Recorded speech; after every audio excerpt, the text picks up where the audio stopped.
what a fun way to just groove with a group, completely pressureless. You don't have to stand up there and do a wailing solo or sing in pitch or anything like that. You're just being the low profile, cool as hell bass player. And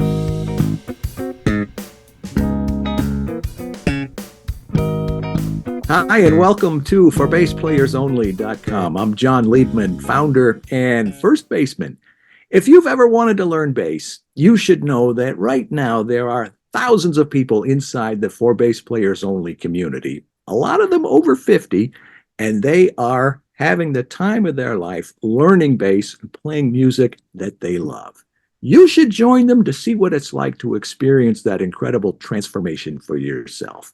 Remember, you're never too old to groove, so let's play bass. My guest this week is Steve Di Giorgio. He is a bassist and a keyboardist, widely known for being one of the first, if not the first person to bring the fretless bass into I almost said the metal world, maybe the medical world too, I don't know. He's had at least a couple of long associations with Testament. He's also played with Sebastian Bach, Death, and a lot of other bands. And he's one of the founders of Quadvium, a very interesting quartet with two fretless basses. I've been listening to some of the stuff, and it's very cool. I like it. He's done a lot of fusion work, and as I recall from my first interview with him, he also has a fondness for upright bass and jazz. But I don't want to ruin his metal image, so we'll just let him talk. This is his second time on For Bass Players Only. Welcome, Mr. Di Giorgio. How are you? Welcome back. Great to have you. thank you, John. Good to be with you. And I like the Italian flair on the name, even though we're just over here in good old USA, where everything gets bastardized as we see fit. Yeah, so I was in Italy a few years ago, and you have to put an at the end of every word, right? Is that it? Yeah, yeah, that's what they I do. remember we were talking to the receptionist in the hotel. She said she was going to England. She says she has a friend there. Anyway, Yeah. we're getting way off. We haven't even started. So the Uh, last interview we was, I think, in 2021. mhm. So I want to ask what's new, and I have a hunch you want to talk about Quadvium, but jump in anywhere you want. What's going on, Steve? Yeah, that's true. We talked in the summer of 21, and at that point, it was still major lockdown, so there wasn't any touring going on. So I was trying to soak up as much recording session work as I could. Man's gotta live and survive, and that's the other aspect of you know being a musician after they shut down the live concerts. Is the good thing was the good thing of what happened was the whole world shut down, so every musician was denied the chance to play public events, and so pretty much everyone went into recording mode because what else are you going to do when you're stuck at home, and a lot of the creative people just pass the time by composing, and yeah, it was pretty good. Still a few people out there that need bass tracks, and as everyone know, my inbox is always open for participation. So I got a few gigs, and I talked to you from Tennessee, where I was recording with a band called Gone in April. They're still Oh, yeah. finishing up that album, but boy, I was tight-lipped back then because I was fresh off a session doing the new Megadeth record, which has been out for about a year and a half now. So obviously, it's been a long time that cat's been out of the bag. So I was pretty trembly back then. I had this big news thing going on. I was welcomed into the Megadeth world to help finish the album, and I couldn't say a word for months. Top secret, and that's when I talked to you last. But then So that was kind of a transition between David Ellefson and oh god, what's his name? I interviewed him twice. James It's with him Lomenzo. now. Yes, James Lomenzo. How can I forget? Yes. So Lomenzo at the James Lomenzo plays a bass just like me. yeah. But yeah, Um, yeah, that's true. I was the, I guess, like you said, the transition, whatever. Ellison had been out of the band for a while. All the stuff that went on with his departure was slowly, you know, going by in the rear view. And then I got the call to come in and finish up what they were recording. And and then after that was done, I'm pretty committed to Testament. So they had to find somebody to, step in the band as an actual member, someone to be the bass player and do the touring. And James Lomenzo had previously been in the lineup, and I think I'm pretty sure he's recorded one, if not two albums with him. So it was a good welcome back for him, and no mysteries about anybody new or anything. And so it seems to be working pretty good. Um yeah, and so like I said, I went in right about the end of that year is when the restrictions started letting up and the world was starting to open up again, and boom, we were back out on tour, and we actually have not stopped since. So I've been doing a lot of that. Um, the recording has tapered down now.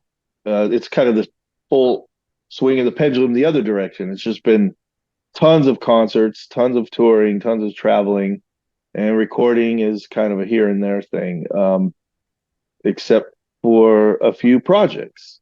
You might have heard some clips lately of something I've been working on. I'm not sure if Yes, a very good friend of mine sent me a link to a Dropbox uh, file, which Oh, was that was very nice cool. of him. I mean, definitely wouldn't be me. I mean, because nobody in the band is allowed to let that, you know, no I no can't wine remember before who its it was. times. But I'm just glad whoever sent it to you enabled you to hear it, so that it's a very curious project. It's quite off the normal beaten path. It's far from the recycle, you know, copy paste type of thing. This is a brand new approach to a style of music. And yeah, I mean, most of us in the group are, like you said, over 50. Well, half the quartet is over 50. And so, we've been around the block a few times. We know that it's a very different, very off to the side kind of music. So we don't have any, unrealistic aspirations, but it's something that we dreamt of doing. And yeah, we wanted to do the old cliche thing of just, fulfilling this dream and having fun doing it. And that's what hit your ears, really. But it's not just your run of the mill guys getting together and making music. It's a different concept. How did the concept for this band? You get two fretless bass, not one, two fretless Yeah. basses, rock Yeah. band. So where did that idea come from? Well, it came from actually the two fretless bass players. We're big fans of each other. We're pretty Wait, let close me in age. say, Yeah, go ahead. Jeroen Paul Tesseling. Jeroen. Oh, Jeroen. Jeroen. Oh, Jeroen Paul Testing. Yeah. Yeah, you had it first time. Um, where yeah, is we're he both from? he lives in Amsterdam. He's Okay. he's always been based out of the Netherlands. He's played with some groups out of Italy and Germany before. In the metal world, he would be known. The German band that I just mentioned was called Obscura, and he played in an Mhm. Italian band called Sadist. He pronounces it Sadist, but that's a side story. Um, he was also known for a Dutch metal band he was a bass player of called Pestilence, and he recorded with them back in, I want to say, like 93 or so. And around this time, we became aware of each other. So 30 years ago, we realized that, you know, each side of the ocean had this, kind of monster player doing new things in the style. We were both, cut from, I don't want to say a non-metal cloth, because we love metal and we love to play it, but we weren't kind of standard. We came from both of jazz fusion. He went to conservatory. He's learned classical. He also played with the Salzar ensemble, which is a very world music sound. So that is completely far from metal. But you know what they say about music styles? They're all just different branches of the same tree, and it's all music, and true, the branches do sound different from each other, but a lot of the, fundamentals and mechanism is the same thing. And his level of creativity and just basically genius playing just shines on whatever he plays. And I always took notice of it, and as he did to me. And we just kind of had this camaraderie from early days whenever we bump into each other and just talk about how much we like each other's playing and contribution on the bass guitar and metal. And over the years, we just bumped into each other a little more frequently and started to become like actual friends. And one day, I don't know, it was probably the old proverbial, hey, let's do a project together, or let's do lunch, something like that. And it that little tiny seed of thinking about like, wow, what if we bounced ideas off each other as bass players was just a tiny, yeah, like a tiny seed of an idea. We really didn't know how to germinate this seed. Because it's a very unusual thing for two bass players to get together. I know it's been done before. I would never claim that we started the idea or we're unique in any way. There's many examples out there of bass players doing stuff together, but what we envisioned, we hadn't heard anywhere. And so it was always on the back burner for years, many years. But we would bring it up when we talked to each other. And I don't know. I don't know exactly when, maybe around 2019 or something. Maybe I'm gonna get in trouble if I got it wrong, but it's not that important. It's around this kind of time that we found this awesome drummer who's also in the Netherlands. His name is Yuma. Um, he was a very well known uh, musician with Jeroen. Yeah, more or less friends as well. And so he brought him along into the project. And Ikelen? Ben Akelin, that's right. Ikelen, okay. I'm He does a lot getting a of linguistic. projects. He's a busy drummer, plays on a lot of stuff.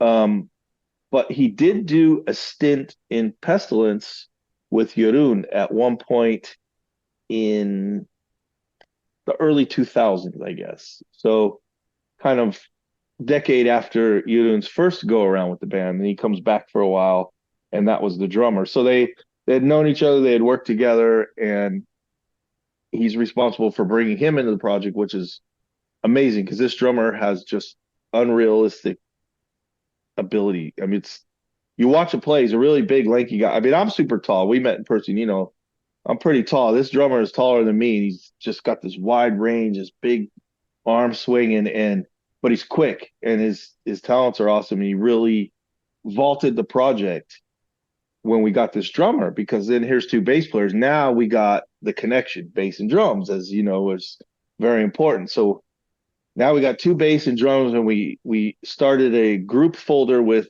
song ideas, little snippets and little tiny lines that maybe we could grow together. But man, it was just really, you know, so the germination happened and the plant sprung above the ground, but it was just one little twig with one leaf on it. It wouldn't grow anymore because it finally dawned on us that the three of us all support players, and nobody had that knack to just start coughing out compositions. We're all great contributors, but nobody was really busting out songs. So we went on search for another member, and we found a couple different guitar players. We were even thinking about getting maybe an oud player or something really wackadoodle, because with two fretless bass players to have an oud, which is a fretless, I Yeah. guess mainly Turkish kind of instrument or whatever. That would be totally off the chart, but that was a rarity, and the search didn't lead us very far. But so we kept asking guitar players, and we went through a couple, but as good as these musicians were, I don't think, you need a special superhuman power to write songs that highlight two bass players. So it took a while. It took a long time. And we eventually found a guy. Um, the way we found him is he posts like endless little clips. He's at home. I guess he gives lessons or something. So he's always making like these little short snips of him playing, and he got like an 8 string guitar, he's tapping and he's picking and he's doing these monster scale, and the talent level was out of this world. And we just figured, let's throw the dart in the dark and see what happens. I mean, what could he say? No, and wow, he said yes right away. And he's very young. I think he's about my son's age, like late 20s. You're talking But about Jennings I'm Smith. talking about Jennings Smith. That's right. He, I know he has a band called Smith of I can't think of if you did some research, maybe you could help me, but there's a death metal band he plays in that people can find him. Yeah, I forgot the name of that. Relatively unknown because of his age, just getting a start, coming out into the world. But he's a Berkeley graduate, and he not only agreed to help us bass players, realize this vision, but boy, he jumped in, and his very first idea was probably for him a shot in the dark. Hey, let's see what this guy's think. Am I even close? Well, man, I mean, we were barely 20 seconds into this 4-minute composition. We were smiling, and we were on like a group call, and we were, hitting the table and just like, oh my God, this is awesome. So from the first note Jennings contributed to us, we were in love with him. And then the compositions just exploded. Um, he was kicking out song after song, and he was able to come up with a lot of his own ideas. He took some of our aging ideas that were sitting around the folders and incorporated them, everything. So there's a good mix of everything in there. But I mean, it's, well, not a good mix. It's clearly lopsided in Jennings' favor, because just the creativity that comes out of his mind is just amazing. But we were able to complete 7 compositions, and so that will be our first record. And we're in the middle at this point of recording, a little past the middle. Both bass guitars are done, and the drums just finished. So now Jennings will kind of redo his guitar to fit, put on top of all this thunderous low end, and it'll be mixed shortly after. And yeah, we hope for an end of the year release. So Right. You're leading right in a up to giant my next. nutshell, that's the story. Oh, that's a great story. What I was thinking, that there's got to be, if you have a guitar, a bass, and the drums. Okay, so the guitar and the bass, they could work out together because the guitar does the guitar thing and the bass does the bass thing. There must have been some kind of adjustment that you needed to make harmonically, so the two bass players don't get in each other's way, and then you probably just hit on a groove, so to speak. And can you talk to me about that? And then you got the guitar on top of that. So Yeah. talk to me about that. How'd you No, figure all that's that out? that's an awesome question, because I was amazed to see how it developed. Not only do the bass players need, like you said, to make room for each other harmonically, but even in the stereo field. I mean, um, Jennings would supply a couple bass lines. Sometimes they were in unison, sometimes they were harmonizing, sometimes they were counterpoint. Um, but he would just put down like these guide baseline ideas in the parts that he wrote, and then there was some existing older parts, whatever. But basically, then this got the treatment by Jeroen. He heard these bass lines, and he pulled the stitching apart and sewed them back together in a way where they are absolutely not stepping on each other ever. I was able to visually see the waveforms when I got to his studio in Amsterdam, and you can even just see the trade-offs just based on the wave sign. And he created this. I always use the word dance, because it it's a it's a good way of one person stepping one way and the other person stepping the other way, but it's very harmonious physically, and you hear this, and there's a lot of call and answer. There's a lot of trading off, and there is a lot of unison, and there's a lot of everything mixed in. But the one thing that he did a really, really great job of doing is there's never like a lead bass and a rhythm bass. That's every time I had kind of verbalized this project idea with people, they always picture like, oh, well, one guy's going to do the main part and the other guy's the support. And that never happens. This is as 50-50 as you can get. It is totally trading off.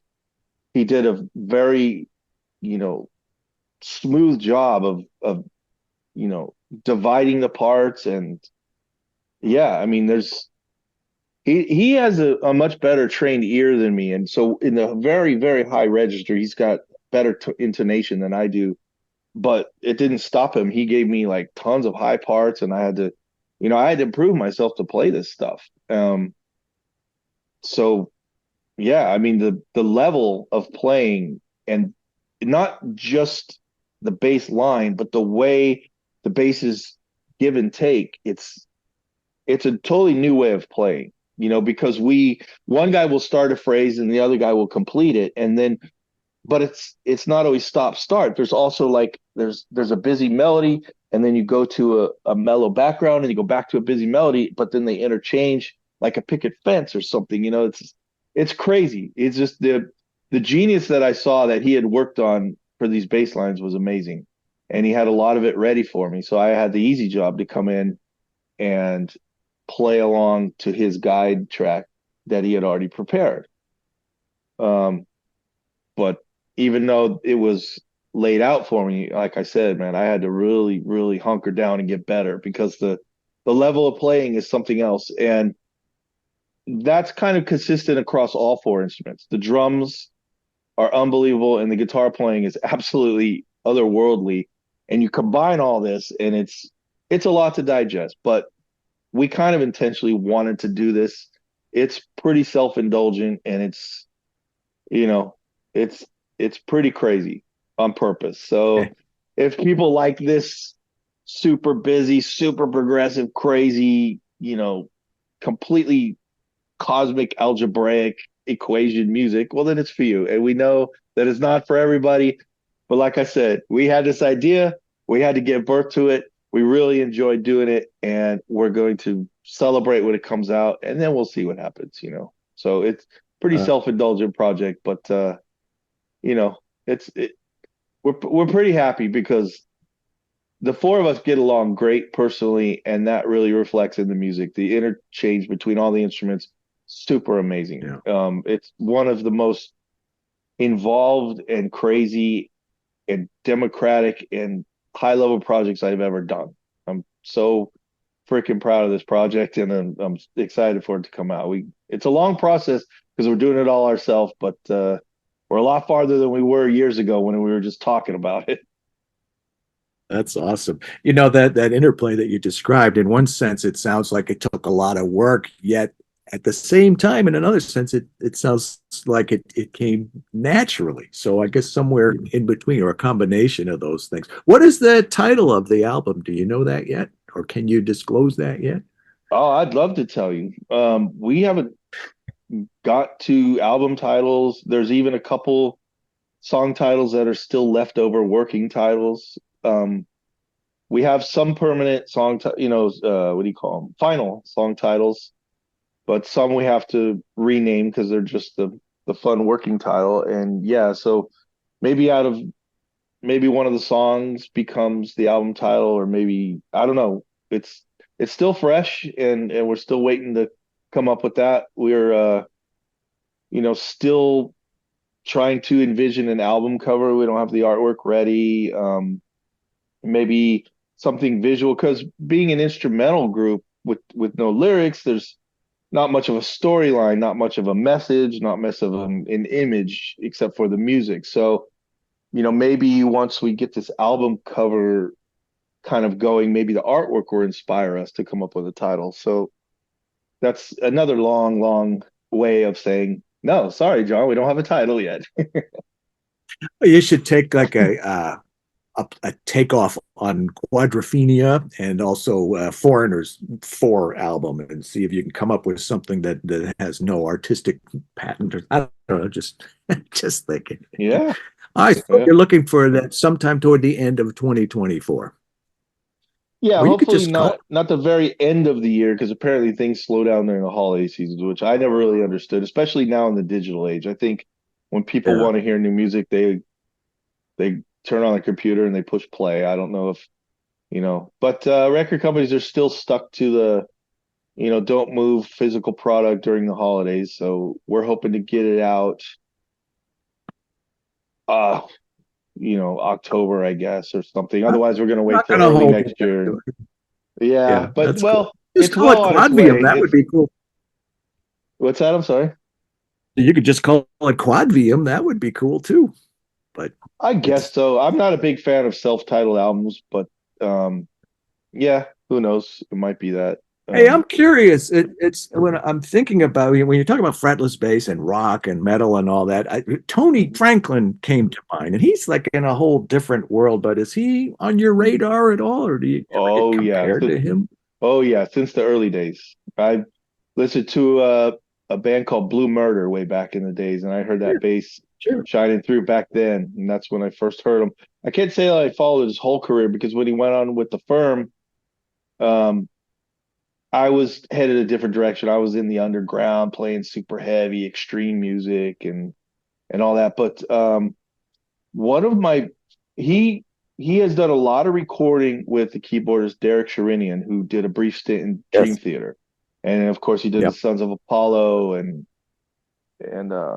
can't think of the I new group interviewed now. him one time, even though he's a keyboard player, and my site is called ForBassPlayersOnly.com Yeah, because he had it's like 19 different bass players on this record or something. So yeah, I thought, yeah, and he did the group Planet X, but he before he put the Planet X group together, he did a long series of solo records just under his name, and the very first Derek solo album is called Planet X. And that album is where I rediscovered Tony Franklin. And I still listen to that album for inspiration as some of the best fretless bass playing on top of some of the best fusion composed material there is. That is one of my favorite albums. I like all of you Derek's guys know each material. other? Who? Me and Tony. Yeah. Uh, Not really. We talked once on a Zoom call that was hosted by Steve Bailey. It was like a bass player panel for Berkeley Music, I think. No, no, no, no, no. Yeah, he's the chair of the bass department at Berkeley, Steve. Yeah, yeah. Oh gosh, Michael Mannering was there. Percy Jones was there. It was Oh, amazing. Victor okay, yeah. Wooten. It I was a remember. Yeah. huge panel of bass players. It was a lot. Right It was a across lot section. of I think guys. Adam Nitty. Yeah, yeah, yeah, yeah. It was Okay. crazy for me to be sitting there looking at all these guys. Gary freaking Willis was there. I was like, I would sneak in. Look, I was holding up Tribal Tech CDs in the back when someone else was talking, fooling around. I was back in the peanut gallery because I felt real There's out of another place friend. being there. But Steve Bailey told me a lot of his students talk about me. The younger generation's aware of my playing, so I kind of was voted in through the rear of the building. I didn't come in the grand front entrance. I was brought in by the undercurrent, which is more of how I roll. So that was cool. But I had told Tony on this big panel call how much I was into his playing, and afterwards we exchanged a couple emails about us heavy guys got to stick together. And I thought that was really cool. He's a very nice, very very humble, friendly guy, and yeah, he's a sweet person, and his playing is off the chart. So yeah, actually, like you said in my awesome intro to this interview, you had credited me or quoted me being credited with being the first or bringing fretless bass into the extreme metal, the first one. To me, I see how that happened, but in my point of view, I'm part of a continual line from my influences. Very odd influences when it comes to metal fans. Dave Pegg, who played a long stint with Jethro Tull, played fretless bass on one Jethro Tull album only. In fact, Joel McIver, the editor for Bass Players, set up a three-way interview where I got to talk to Dave Pegg on the phone and confirmed that that was the only album he played this fretless bass on, which I don't know, I still have a doubt because the album that came out after it had one or two songs with little fretless parts, but I forgive him. He's 117 years old. He probably forgot. But Didn't he play in one of the San Francisco Haight Ashbury, like Quicksilver Messenger Service or one of those bands? Dave Pegg. no, Oh, he was part of that he's from group, the part of UK, that. but he played in a I guess you would call it folk rock or something called Fairport Convention. That's Oh, his Fairport. main. Yes, I remember. I remember Yeah, that band. that's his main deal. And they were, I guess they were a support act for Toll maybe in the 70s. So he was kind of, musicians get to know each other when they're on tour. So Jethro Tull called him Yeah. in the late 70s, and the album he recorded with them in 1980 has some amazing, amazing fretless bass on it. And that was a big, big, big thing on me when I was young. Um, I'm not a big Jocko guy. I was kind of late to that game. When I always had a Black Market album, but after that I didn't really know much more of his playing until later on where people were showing me cool things. And obviously Jocko's great and he is the king. But to me it was more like Gary Willis and Mick Karn and Yeah. Tony, like Tony Franklin from the Blue Murder, that stuff, and Dave Pegg. That's I heard the fretless stuff, and like you also said in the intro, I when I was a kid in high school, I played upright bass for a while, which is by nature a fretless instrument. So I was always keen on that kind of stuff. And so for me to grab a fretless bass and start playing it in my thrash band back when I was a kid, to me it was a kind of natural move because I like that sound and I was familiar with it and I like those guys playing and all. Um, but I guess to the metal fan ear, it was a brand new thing. And so I kind of established that sound. And as the years went on, I guess I kind of got the honor of being this, first guy. But like I said, I was already listening to these players, absorbing it and learning what they were doing in their style of music. And I just kept that line going in the new genre of this brutal, fast thrash metal stuff. And you know, so I Tell me kicked off a about genre of your players through my influences.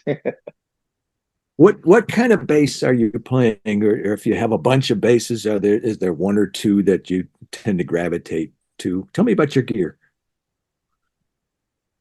Yeah, I played a couple different brands throughout the years. The fretless bass that I played when I was young, that kind of put me on the map of being the first fretless bass player, was kind of a homemade instrument. It was a Fender copy bass that I unbolted the neck and ordered a replacement neck out of the Fender catalog. That was a fretless jazz neck. So the body was kind of a cheaper wood copy bass style with a real Fender neck, and of course I put Bartolinis, and the whole thing was like a Frankenstein, especially for I was, gosh, I don't even remember, probably 18 or 19 years old when I started the project, and so it was like you're lifting the hood of your Camaro in the garage. I was just building this thing up myself, and I had that.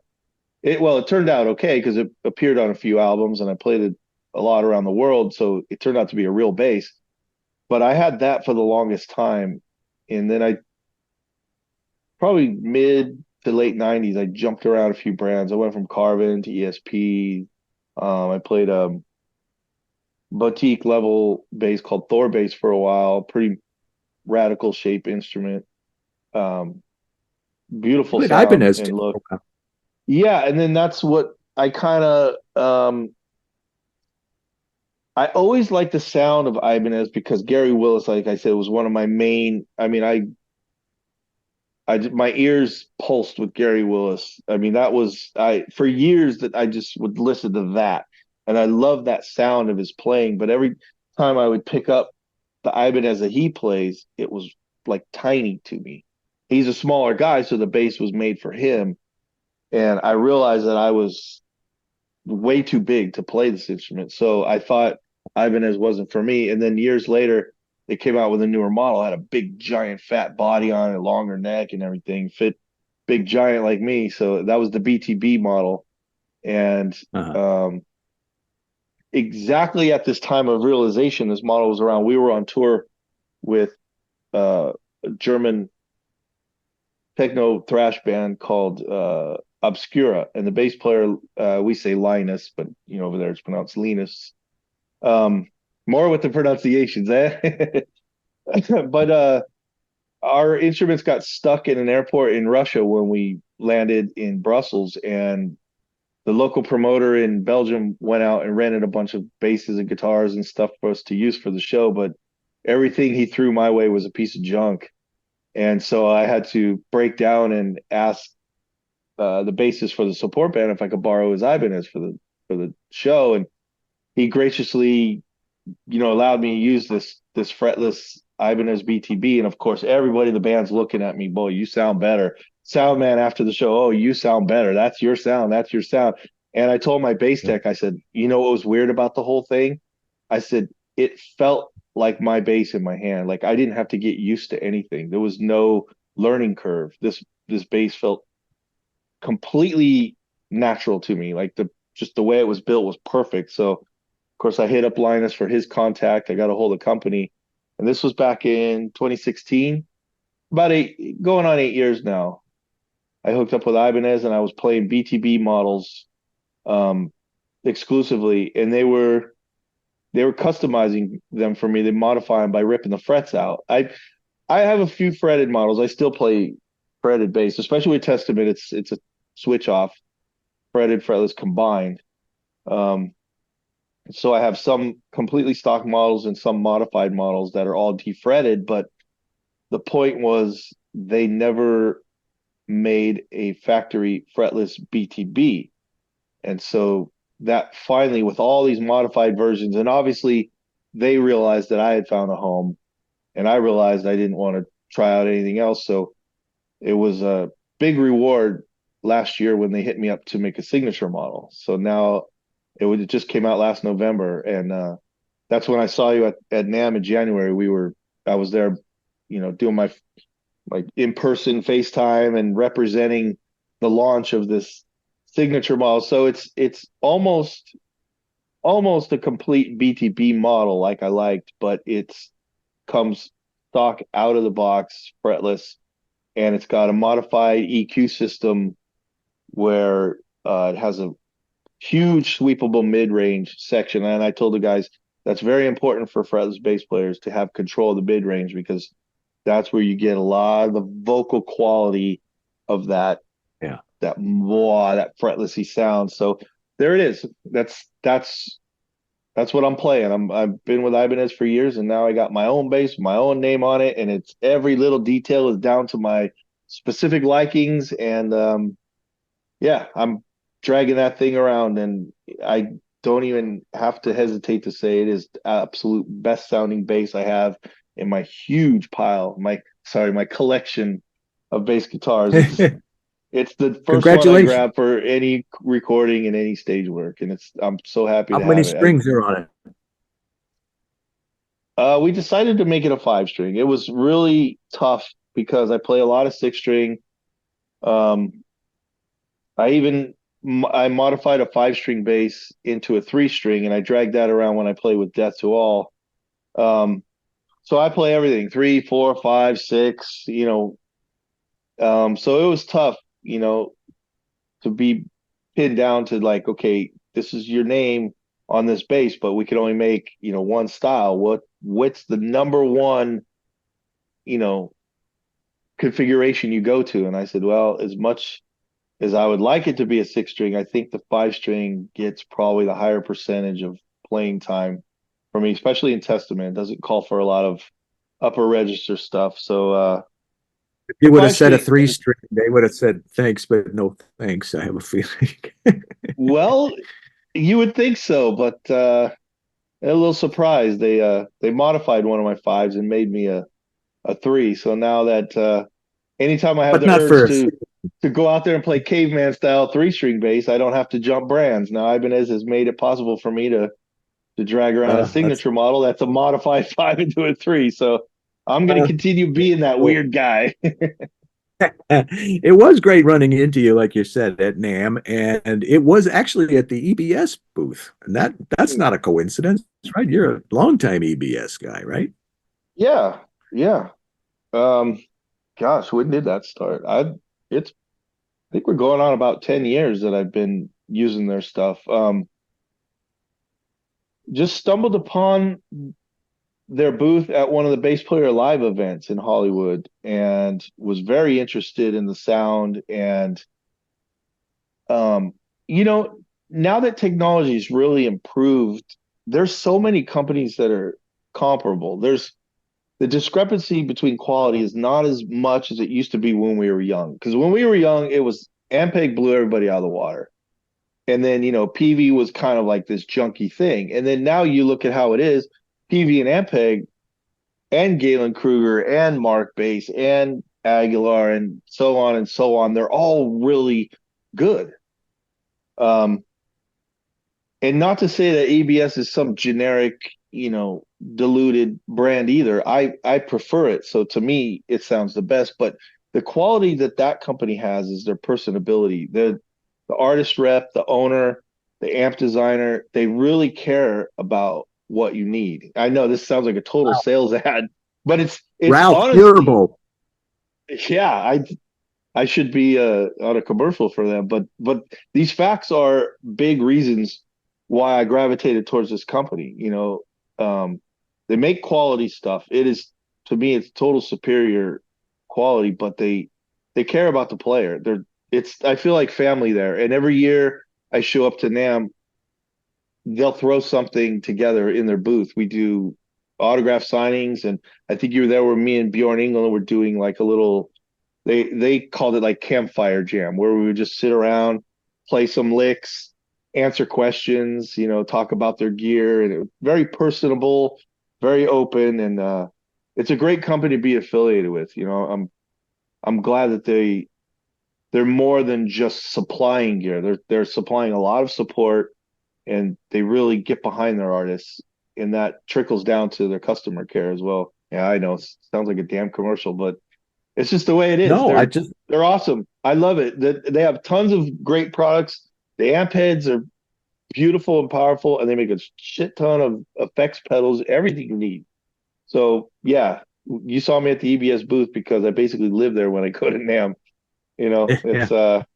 It's good stuff. As I mentioned at the beginning, for bass players only is a bass instruction site. And as I also mentioned, most of the people are over 50, mostly men. We are getting a fair bit of women now too. But I wanted to take this opportunity to ask you what advice you could impart to somebody who's in their 50s, 60s, 70s. I've got students in their 80s, and they're not career bound people. They just want to play some classic rock riffs with their buddies, or some blues shuffles, or maybe a little funk R&B, something like that.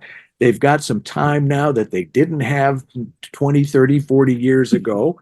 And a lot of times when you get into your 50s, 60s, 70s, 80s, things like arthritis, tendonitis, there's some of that there too. And I'm telling you all this just to give you a context. But now that you know who is coming to For Bass Players Only, what kind of advice can you impart to them? What should they be thinking about or striving for? Or what should they be doing as far as learning bass goes? Wow. It's hard for me to speak from that point of view because, I haven't reached that age yet. No, I'm lying. I'm in my late 50s, but um it's I would hate to belabor the old cliche, but man, it just holds so true. What else can you say?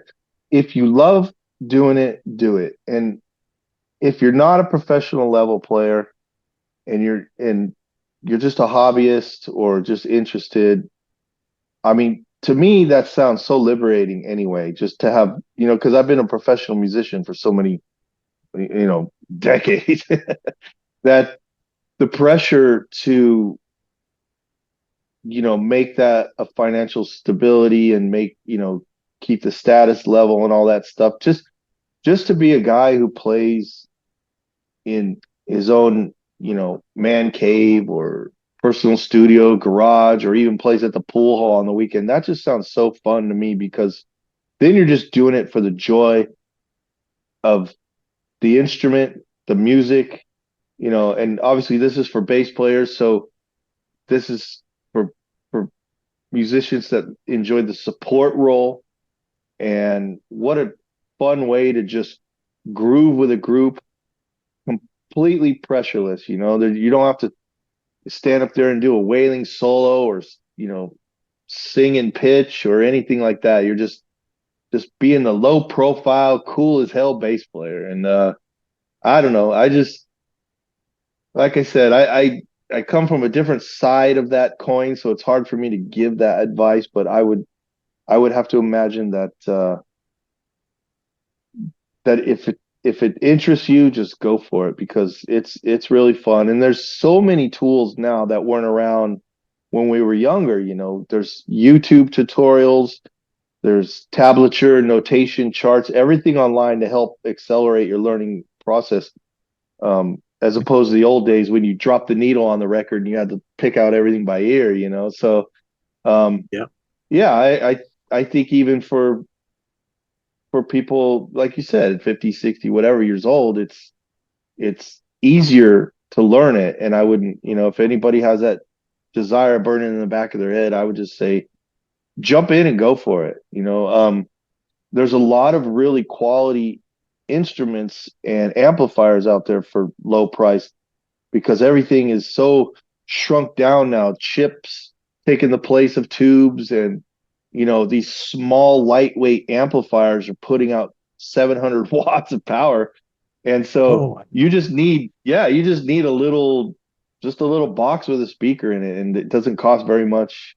And you could plug in a nice copy level or entry level bass to that and just start rocking. I mean, the bug hit me when I was a little child, but I couldn't imagine someone older starting. Um, I don't know. I would even venture to say it would probably click a lot faster because there's just so much resource out there. There there's online lessons. People do virtual lessons now. You can hook up a Zoom call and someone could take you through the basics right away and accelerate the learning process, get it out of the way, and just start rocking. or you can go to ForBassPlayersOnly.com. Well, if you're a source for the beginner as well, then I would definitely Absolutely. advise that. Yeah, it seems like you got all doors open for all walks, all base walks of life. Walking bass walks. Well, this is great. I really like what you said, and it was very uplifting, even for somebody like me who has been playing for over 50 years. Just do it because you love it and don't worry about all that other stuff. I thank you for saying what you said. Appreciate it. Hey, the album is in the works and it's going to be out within the foreseeable future. The Quadvium album, whatever it's going to be called. Any thoughts about beyond that, the future? Is there something else that you want to do that you haven't gotten to yet, or is there something else that you've always wanted to do and just haven't gotten around to? What about the future? Or just That's a take it as it comes is fine too. yeah, that's a dangerous line to tread. It's good to be well thought out and have a plan intact, but you got to go with the ever shifting current of what's really happening. So I'm thinking in short terms, and just to keep the ball rolling. Fortunately, I'm with a pretty successful heavy metal act. Testament is still roaring full speed. The whole scene, the whole genre of that type of metal is still going full speed. The European metal festivals still massive, probably bigger. They probably grow every year. So the style is not diminishing. The band is not diminishing for now. So I'm going to ride this thing as long as I can and enjoy it. They treat me well, and I love playing the music, and it's opened 1,000 doors for me. So yeah, just keep rocking with my boys in Testament. We're also working on a new album this year. The pre-production has come along good. So there'll be a new album on the horizon, which means a lot of, touring to follow that up and promote that. And that's about as far in the future as I care to look. But That's also, and I keep the doors and windows wide open, so whatever blows in is welcome. I've been a session player since the late '80s, and all kinds of different musicians, different bands, different styles come knocking, and I'm very appreciative of that. I've been lucky to broaden my own horizons by playing so many different people's compositions, different styles of music, and met a whole hell of a lot of people that became friends with along the way too. So that's always a good a venue for me, to just lend my bass playing services, and then one thing leads to another. So that's what I yeah. always have in place for the future. Just everything's wide open, and I'm ready to. I'm just like a sponge, ready to soak it in. Whatever comes along, I'm always learning something new. I shouldn't have omitted Testament from my question. I had the privilege of jamming with Alex Skolnick at the Warwick Bass Camp. It was all bass players, and then they'd bring in Chester Thompson or Gary Granger, and they brought in Alex one time, non-bass players. And we're sitting in the showroom at Warwick, and I think I was playing like an acoustic bass guitar or something, and he's playing his thing, and that was I think I've got some videos of that. That was very cool. I'm sure Yeah, he Alex must is. have of the Warwick Bass Camp.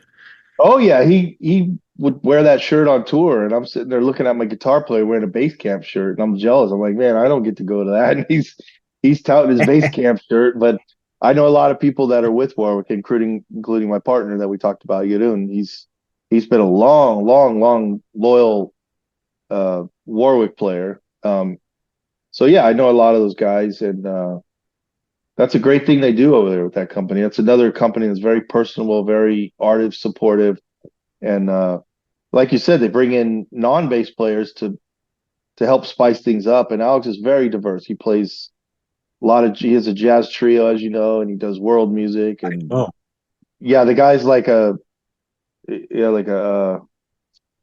Swiss Army knife. I mean, he can pull out any style and master it. So having that guy right on the same side of the stage I am every night, I realize he's well, there listening. It's a little pressure for me to stay on top of my game, that's for sure.